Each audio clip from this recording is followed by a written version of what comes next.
Welcome, humans. I am ready for you. Welcome to Neuroemergent. I'm your host, Carrie Stewart Lingle. I am an award-winning journalist and cultural critic, and I am #actuallyautistic. Today, I'm talking about the language of neurodiversity with Dan Dickinson, a Salem-based consultant and a chapter representative of the Autism Society of Oregon. Welcome to the show, Dan. How did you learn about your own neurodivergence? How old were you when you were diagnosed with autism? So I was going into early, mid-30s. At that same time, my son also got diagnosed. We always knew his brain worked differently. We catered our life just around his own differences. We knew we were going to homeschool from day one. But we started looking into more support, different things, and we kept seeing myself in a lot of his mannerisms. Just the way he presented, the way he processed information, we saw a lot of that was the same way I did things. And also, as our family grew, we had a second kid, more responsibilities. The structure that I relied on at home completely changed. We had little kids, older kids, but then also my mom died in a car accident, which completely threw me for a loop. And I think that was my breaking point. I lost what was holding me together. All that structure was just gone. So got diagnosed up in Portland. I went through the process before my son did, just because I wanted to know what he was going to be put through before I put him through it. But it clarified everything. It was just eye-opening. It gave me permission to rebuild my life around who I am rather than who I was supposed to be. And you'll hear this a lot. I discovered that I wasn't broken. My whole life, I thought I was a normal, typical person who was broken. And I studied, I got a degree in communication, and nothing would fix me. So being diagnosed, I kind of got that experience of I'm not broken, I'm just different. I mean, that experience resonates with me very clearly because I was diagnosed even later than you. And it was really a profound experience to cross that kind of threshold of self-understanding that I don't think most people can understand if they haven't had some sort of analogous experience. What led you to focus your career on neurodiversity issues in the workplace? At the time I got diagnosed, I was working in corporate banking. I got diagnosed, went through the accommodation process. At one point, a coworker pointed out that another coworker had actually been bullying me on a daily basis. And her comments and just her slight remarks and different things, and I didn't even see it. And I think she was doing it because she could. So that kind of led me to going deeper into my own accommodations. And I pushed for accommodation to work from home. With unmasking and taking that veil off, it made me more of me, but it also made life harder because I wasn't pretending anymore. I wasn't just ignoring everything around me, which at that time was my safety net. That was my survival instinct, was to ignore the world and just get through the day. So I put in the accommodation to work from home, and this is pre-COVID. Not a lot of people worked from home, but I took it to our senior executive staff, and we're talking a huge corporation. Once I was working from home, I was able to be more productive. I found that I can customize my keyboard, my mouse, my lighting, my temperature of my room. I can work with my shirt off if I needed to that day. And that improved my performance at work. But then I started speaking up. I proposed a small, just Autism Acceptance Month event. And it got enough traction where our senior leadership picked it up. It ended up going corporate-wide, worldwide, broadcasted through the entire company. I had over 1,000 employees attending. That was pretty exciting. It was the first time I've done something even remotely that big. But after that, I got dozens of emails from other autistic employees emailing me directly saying, "That's me." That was amazing to watch. It was amazing to see other people like me and know I'm not alone. To the point they were willing to unmask themselves and even tell their manager that they were autistic.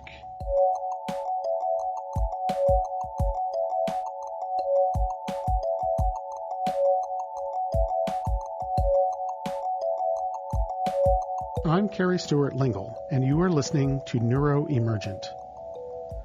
I'm talking with Dan Dickinson, the founder and program director of Neurodiverse Inclusive Solutions in Salem.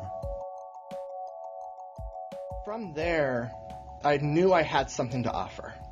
I knew I had the ability to respond to a need.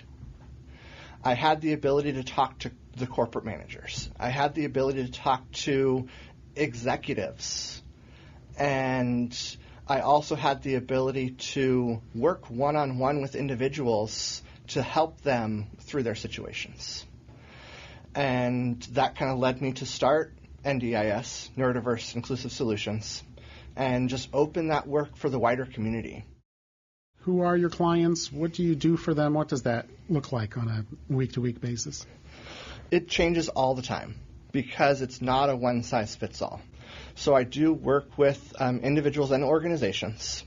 I support small businesses, nonprofits, and even HR teams that want to create just real inclusion, not just the checkbox of inclusion. So one particular, it was a shooting range gun club. And I kind of discovered the need just walking in the door myself. I noticed that my own mannerism wasn't fit for the environment. It wasn't your traditional neurotypical hardened guy going into the shooting range. And my perceived anxiety, nervousness, my vocal patterns, the way I presented, the way I was able to communicate, could very easily have the employee feel nervous as well and get mixed signals. And in an environment like that, signals are important. And so what I did notice that I would wear an autism shirt into the club, and several people approached me saying, hey, I'm here with my son. This is a great task for us to do. It's focused. This is something we love to do together. There's accuracy, there's logic, there's rules. This is a great place for us. I ended up talking to the owner and found that they do have a lot of autistic clients. And that one was more of how does the business serve the clients? Is a customer focus more common for your clients as opposed to their relationship with their employees? It's very mixed. I'd probably even go 50-50. It's businesses that want to present a DE&I atmosphere for their clientele coming in and be an autism neurodiversity friendly business. Because you're looking at about 15% of the population fits that demographic. So they're expanding their customer base. All right, let me slow down, and reverse. You just gave a statistic. 15% of what is what? So roughly 15% of the population is neurodiverse in some way. You're talking ADHD, autism, and anything under the neurodiversity umbrella, with a mental, cognitive, different way of thinking. Right now, statistics are saying around 15%. In addition to your consulting work, you are the Salem chapter representative for the Autism Society of Oregon. I'd like you to tell me about the sensory-friendly movie nights here in Salem and the Salem Cosplay and Pop Culture Group. Yep. That's a portion of what we do for community service. And it's something I don't do alone. It's something we, as my family, we all do together. My wife and I are both chapter reps for Autism Society of Oregon. My wife runs a monthly support group called Empowered Relationships, and that's for navigating people who are married to autistic people, because the navigation of that can be very different than a neurotypical relationship. I myself, I have a group that is for autistic professionals. And that group is all working autistic people. Most of us are late diagnosed, but we face our own struggles within the working environment. So I do a support group for that through Autism Society of Oregon. So we do those two support groups, but then we also do, like you said, the sensory movie night and the cosplay. Those are catered very much to just families and general public that need a environment that is accepting. And the example I can use is during a movie night, lights were on, music down a little bit, we have plushies around, we have beanbag chairs around, and we only fill the theater about 75%. So there's plenty of space to move around, so space between families. There's one particular family, I saw her restraining her child. And the child wanted to get up and move and do things. And she kept restraining him and telling him, no, you have to sit in your seat. And I took that as an opportunity. I approached the mom and I was like, hey, we're here for him. This is the environment where it's okay to let him be himself. And her restraining him, he was squealing, he was disruptive, he was making noise. And I let her know that it's okay to let him be himself around here. So she let him go. He spun around a little bit, ended up sitting in the middle of the aisle without a peep and watched the entire show, just sitting on his own terms. No disruptions, just letting him be himself.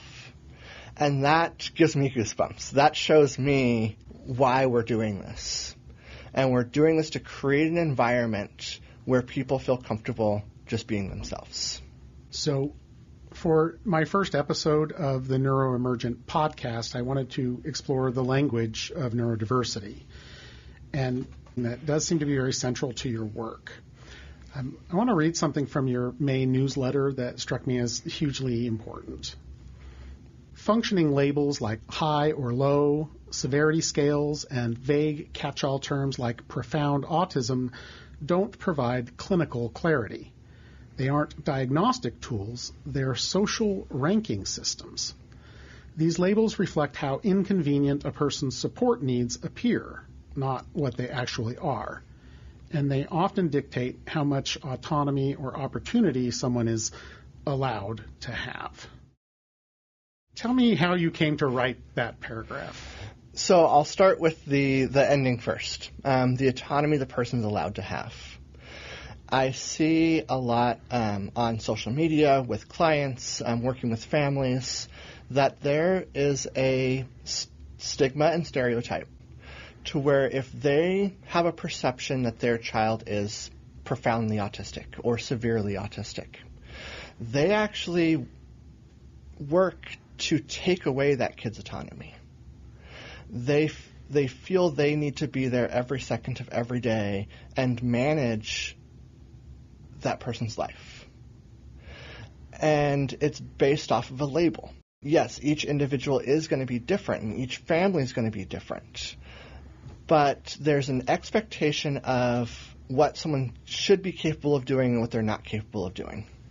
And same thing with high functioning. I went to, when my son first got diagnosed, we were in a church small group, and we told everybody, hey, he got diagnosed as autistic. First sentence somebody says is, oh, he must be high functioning. And that just sets an expectation in the room that he has some type of extra abilities, like he's higher functioning. But if I came and I said, hey, my son got diagnosed with Tourette's, nobody's going to be like, oh, are they high functioning?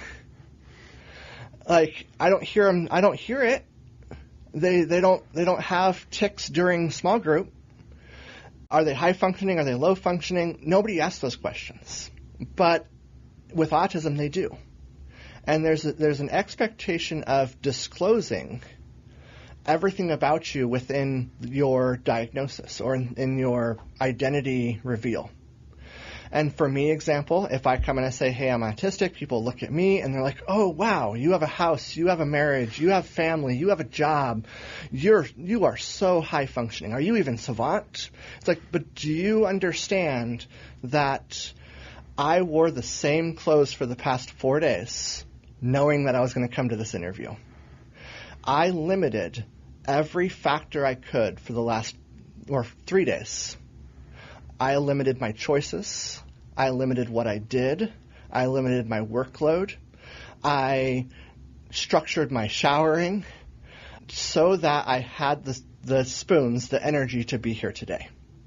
But nobody sees all that. I've been codependent my entire life. I've had a direct support worker my entire life off the record. I had my mom. I went immediately to having a girlfriend.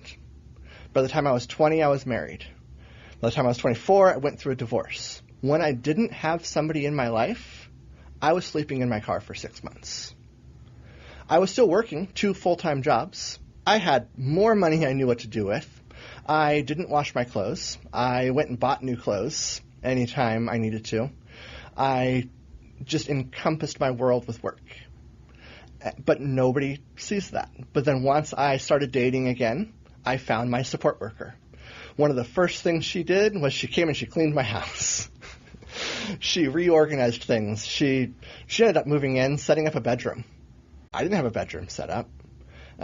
She became my unofficial support worker. And now, 15 years into marriage, she even realizes that. And it's like, well, I feel like I was frauded. Like, you weren't looking for a relationship, you were looking for a support worker. And I didn't even know that myself. So I've been codependent on a support worker to clean my house, do my laundry, help me eat properly, tell me when to take a shower, and tell me when to change my clothes. My 12-year-old offers to clean my office for birthday presents and Christmas presents because my executive functioning isn't into picking up my office all the time, and it can get really bad. But nobody sees all that underneath. Nobody sees the crashes. When I call out of work and I sit in my car and don't tell anybody. When I elope, I'll come down into the living room and there'll just be something that feels off, and I will disappear for 3 hours. And as you say, like, okay, there's a low-functioning child, they walk into a room, if they take off out the door for 3 hours, there's a concern. You leash them, you lock doors, you prevent them from doing that. But I do it too. If I compare myself to any low-functioning, stereotypical child, I meet all the same things they do. I just do them in private. Wow. So, first of all, that was a lot. It was. I'm going to start with, I had no idea that the prospect of this interview would require you to focus your mind on it for several days.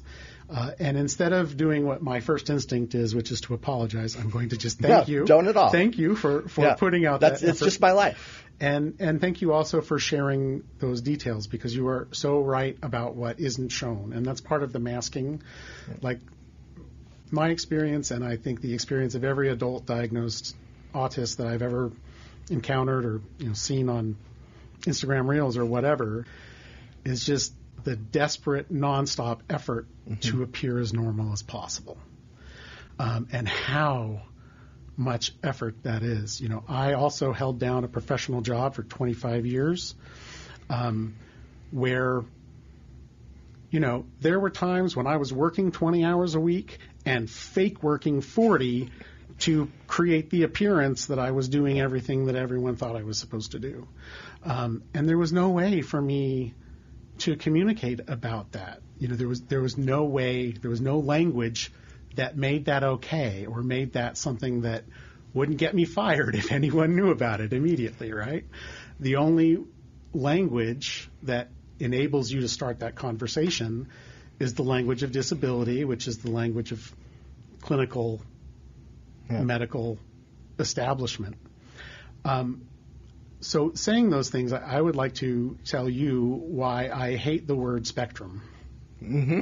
And why I hate the diagnosis of autism spectrum disorder. It's because when you read about why they decided to call it that, it's because autism occurs on a spectrum of severity. Well, so does obsessive compulsive disorder. So does Tourette's syndrome. So does every other thing you could imagine as being problematic or bad or challenging. So it is absolutely meaningless to single out this one quote-unquote disorder as a spectrum and pretend that makes it different from anything else. It doesn't. Everything's a spectrum. So why? And to me, the reason is just a cop-out. Like, we don't really know. We can't figure it out. So we're just going to put you all in one big group, and we'll figure it out in the next edition of the Diagnostic and Statistical Manual. So, I cannot wait for the DSM-6 so I can figure out what the medical establishment is going to do, with the last 12 years of debate and discussion. Yeah. How do you feel about the spectrum? So, same page. It's really, I believe it's the only disability that has labeled as a spectrum. Autism isn't just like a straight line of less or more autistic. It's sometimes known as like a spiky profile, but it's a set of layered experiences on that person. It's communication differences, sensory needs, burnout history, co-occurring medical conditions. Some autistic people have intellectual disabilities, some are non-speaking, others are excellent at masking. But they're completely drained inside. The diagnosis for autism is actually clean cut. It is like 5 items, and if those 5 items are checked, you're autistic. Period. Point blank. Yes, and the spectrum gives us these sort of pop culture-y ideas and phrases like being a little bit on the spectrum. No, you're not a little bit on the spectrum. You're either autistic or you're not.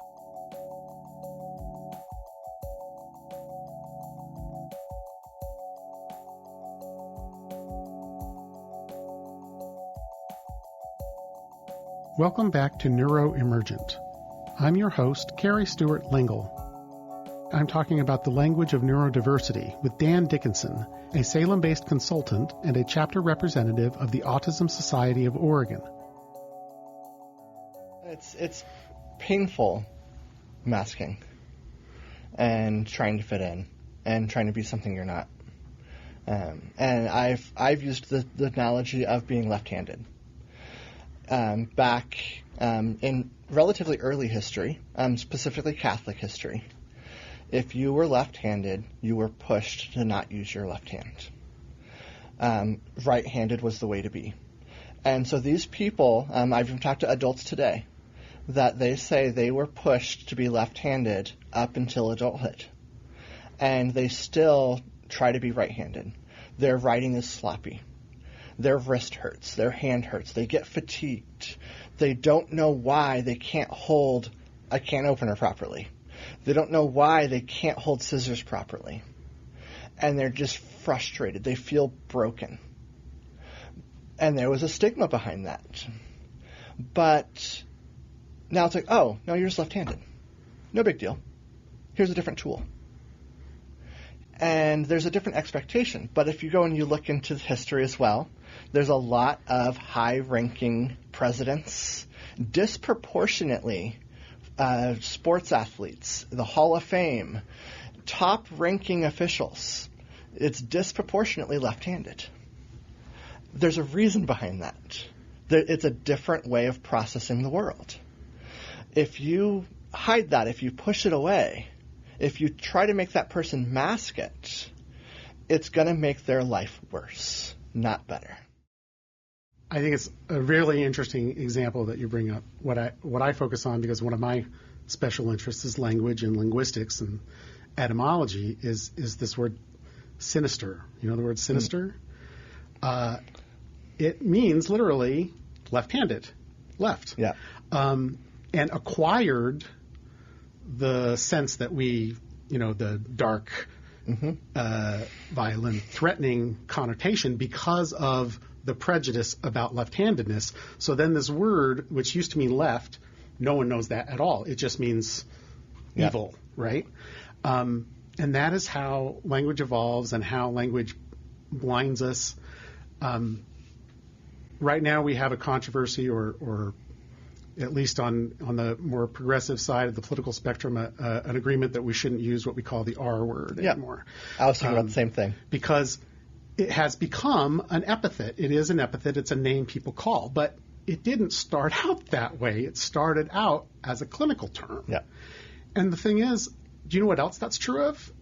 Older words like idiot, moron. They've totally lost now their medical or clinical definitions. Yes, that's another one. Yeah. They've lost those and just become – so now it's fine to call someone an idiot because you're just saying I don't like what you just did. Like that's all it means. In public school, the word's autistic.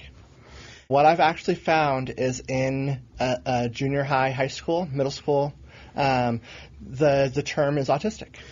They will mock something and be like, "What? Are you autistic or something?" It's exactly what I was getting toward, because you can change the language, but the stigma is still there, and so the stigma will attach itself to the supposedly unstigmatized language, and there's that's a constant process that's always happening. Are you autistic? That's an epithet. The other thing, I play online poker, and in the chat there, one thing someone said.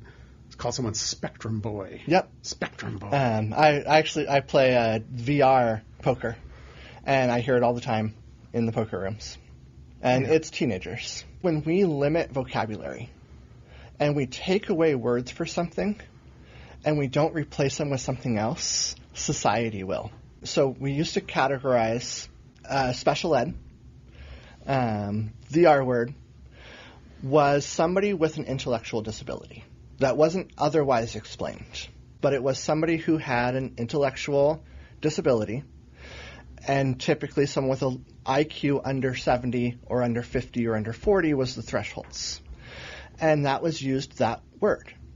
But now we're not allowed to use that word, and there's no word to replace it. So they're replacing it with autism. They're replacing it with the term profound autism. I think it was back in 2021. They published the term profound autism for the first time.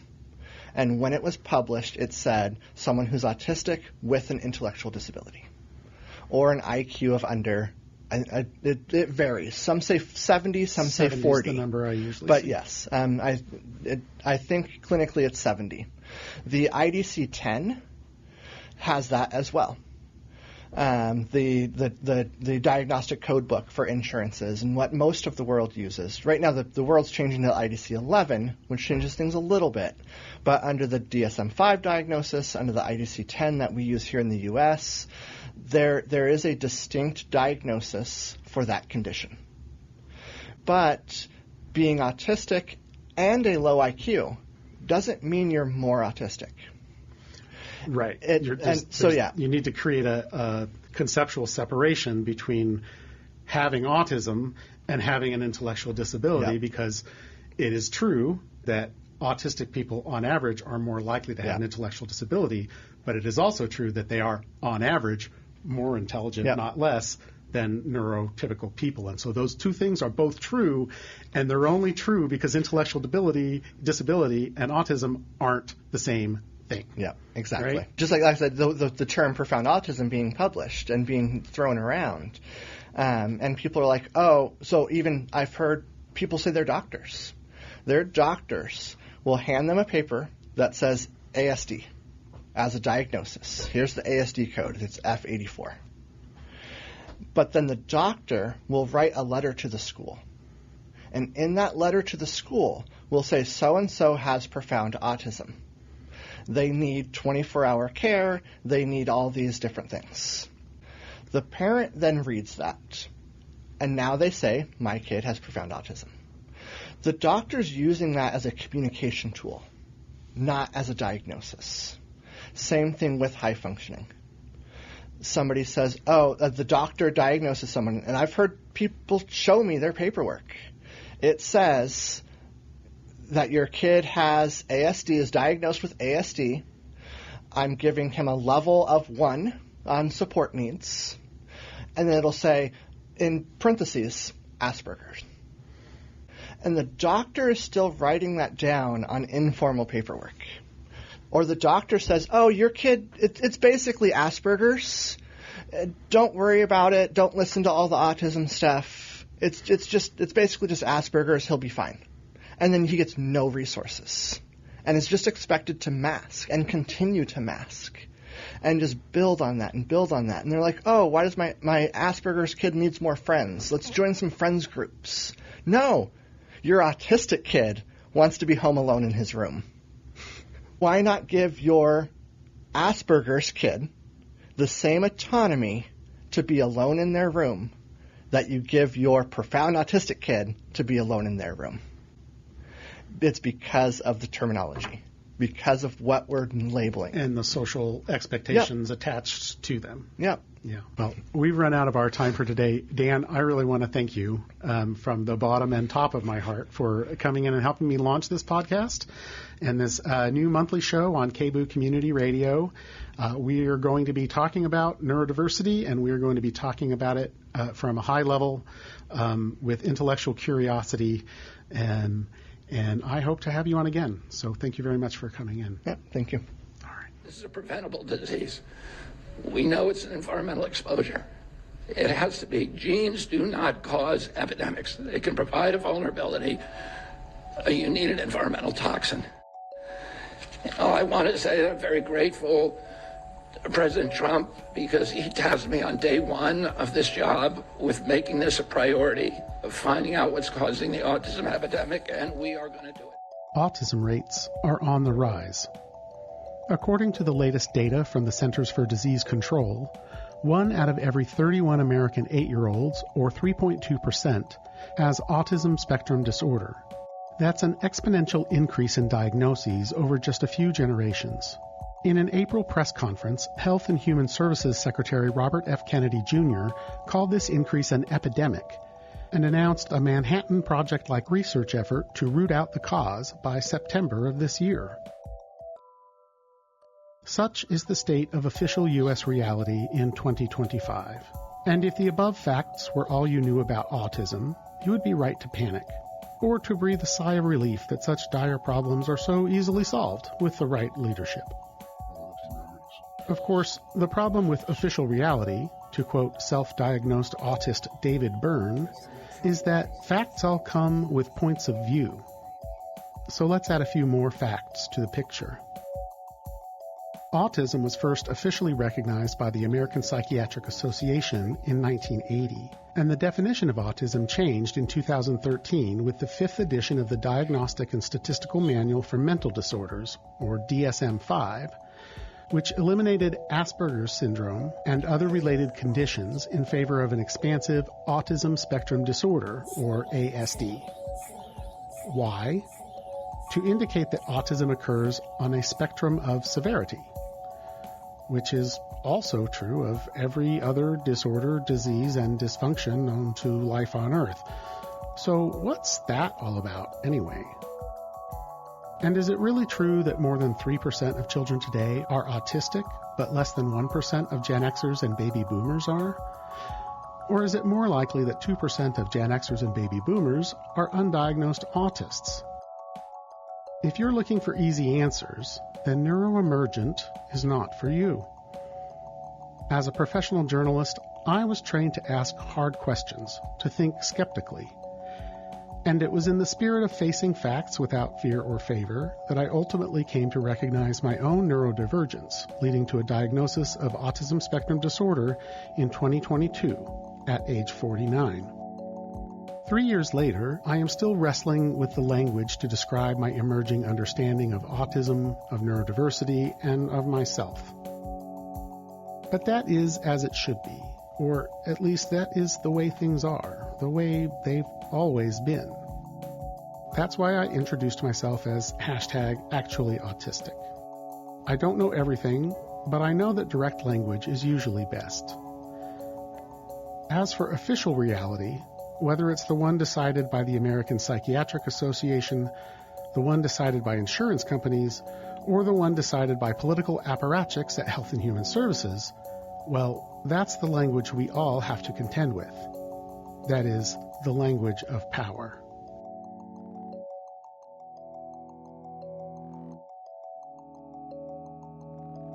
You've been listening to Neuroemergent, Neurodiversity in the Pacific Northwest and Beyond. This podcast is brought to you by Lonesome George Productions, in partnership with KBOO Community Radio in Portland and KMUZ Community Radio in Salem. Our theme music was written by Douglas Stewart Lingle, and I'm your host, Carrie Stewart Lingle.